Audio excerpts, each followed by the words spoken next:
Буквально несколько минут назад стали известны трагические новости из мира шоу-бизнеса и чрезвычайные новости о антикоррупционном комитете Никиты Михалкова и его работе. Доблестная команда Никиты Сергеевича Михалкова уже на протяжении более года наводит порядок и справедливость на территории Российской Федерации в мире шоу-бизнеса и вышестоящих эшелонов власти. Совсем недавно к сотрудникам антикоррупционного комитета, известным советским и российским артистам старой советской закалки, присоединились и крупные государственные чины. Министр обороны Российской Федерации Андрей Белоусов и начальник Следственного комитета товарищ Бастрыкин. Благодаря поддержке порядочных людей из высших эшелонов власти команда Никиты Михалкова достигла новых рубежей. Антикоррупционный комитет во главе с Никитой Михалковым активно отстаивает права российских пенсионеров, старается увеличить социальные пособия для малоимущих и многодетных семей, активно помогает семьям участников спецоперации. Помимо этого, благодаря работе Организации по борьбе с преступностью и коррупцией Никиты Михалкова, только за первый год работы казна Российской Федерации увеличилась на 17%. Было построено более 100 бесплатных медицинских учреждений и онкологических центров, бесплатные спортивные и музыкальные школы. Более 90 филиалов антикоррупционного комитета работают уже по всей стране, а команда Никиты Михалкова готовится к запуску собственного телевизионного канала и радиостанции, которые будут посвящены работе организации и культурной жизни страны.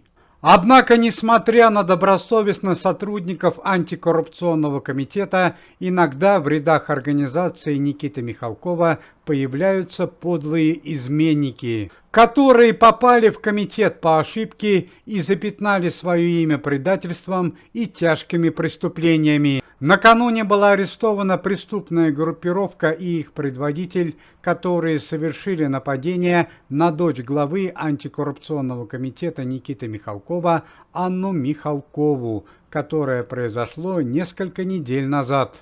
К слову сказать, что на данный момент дочь Никиты Михалкова, Анна Михалкова, находится в критическом состоянии, в коме, буквально на волоске от смерти. Однако преступники, совершившие преступления, получили заслуженное наказание. Каково же было удивление и негодование сотрудников антикоррупционного комитета и лично Никиты Михалкова, когда стало известно, что главный виновник нападения на Анну Михалкову являлся бывший член антикоррупционного комитета, российский артист, сын известного советского актера Стаса Садальского Евгений Садальский. Сын от первого брака актера Стаса Садальского Евгений Садальский работал в антикоррупционном комитете в марте этого года и ушел спустя месяц по собственному желанию, буквально за неделю до трагического нападения на Анну Михалкову. Точная причина нападения на Анну Михалкову уже, к сожалению, никогда не будет выяснена,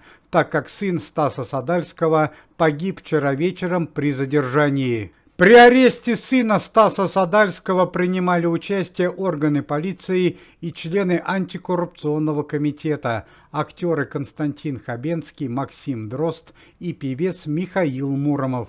Евгений Садальский при задержании оказал сопротивление, и актер Константин Хабенский, который находился ближе всего к преступнику, вынужден был применить огнестрельное оружие. Сын Стаса Садальского скончался на месте до приезда скорой помощи. К слову сказать, что член антикоррупционного комитета, известный актер Константин Хабенский, который является сотрудником организации с апреля этого года, уже не в первый раз вступается за честь и достоинство близких ему людей и своих товарищей, членов антикоррупционного комитета.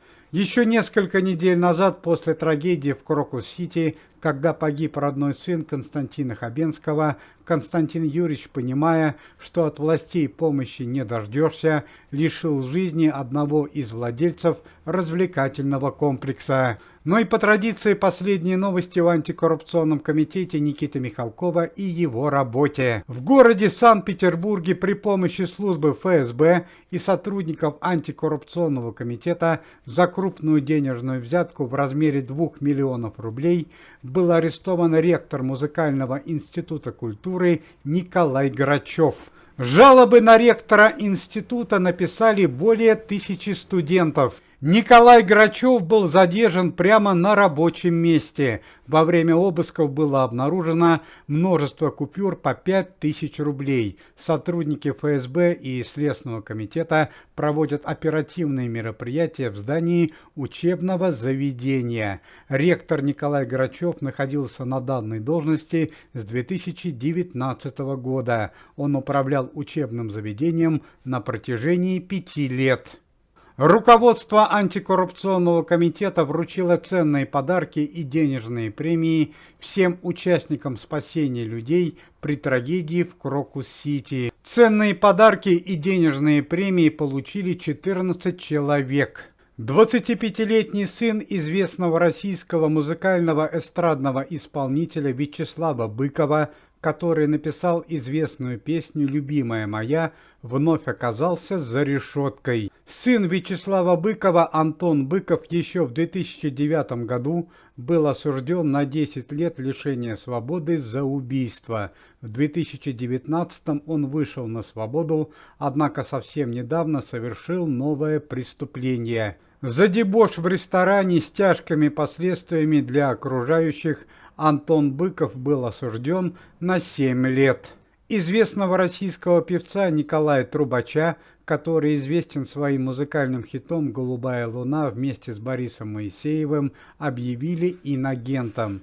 Николай Трубач, который уже длительное время вместе с семьей проживает в Великобритании, на регулярной основе в своих социальных сетях критикует российскую власть и распространяет фейки о спецоперации. За последние несколько дней были открыты 2 филиала антикоррупционного комитета в городах Набережные Челны и Люберцы. На данный момент по всей России работает уже 92 филиала антикоррупционного комитета. К сожалению, печальные новости о сотрудниках антикоррупционного комитета. На данный момент в больнице находится несколько членов антикоррупционной организации. Это и певица Ирина Аллегрова, актер Александр Михайлов, Наталья Варлей и дочь Никиты Сергеевича Анна Михалкова. Помимо этого, не до конца восстановились после тяжелых ранений известные артисты Дмитрий Харатьян и Никита Малинин. Ну а буквально несколько часов назад стало известно, что сотрудники антикоррупционного комитета Александр Домогаров и Владимир Винокур